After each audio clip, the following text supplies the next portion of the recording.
My brothers and sisters of Uganda, when the United Nations raises its voice to warn about an election, when international bodies begin to whisper concerns about a nation's democratic process, it is not because they care more than you do about your future. No, it is because the signs are already written on the wall, and the world has seen this story before. The question is not whether the storm is coming. The storm is already here. The question is whether you will face it standing together or divided against each other. Let me tell you something from my heart. I speak to you not as a president, not as a leader from another land, but as an African brother who has watched our continent bleed too many times because old men refused to let go of power and young people paid the price with their blood. I speak to you as someone who understands what it means when a generation finally says, enough is enough. You see, my brothers and sisters, what is happening in Uganda right now, we have seen it before. We have seen it in my own Burkina Faso.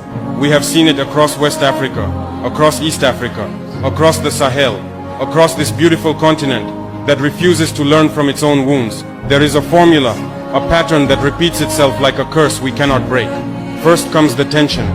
You feel it in the air, in the way people whisper instead of speak, in the way soldiers appear on corners where children used to play. Then comes the repression. Opposition leaders are targeted. Journalists who ask questions find themselves in dark rooms. Human rights defenders become enemies of the state. Young people who dream of something different are called agents of foreign powers. Then the violence begins.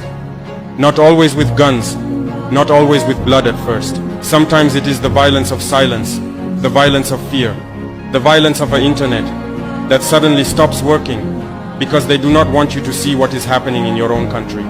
The violence of peaceful assemblies broken up by security forces who are supposed to protect you, not intimidate you. And then comes the day. But by then, my brothers and sisters, by then it is not a choice anymore.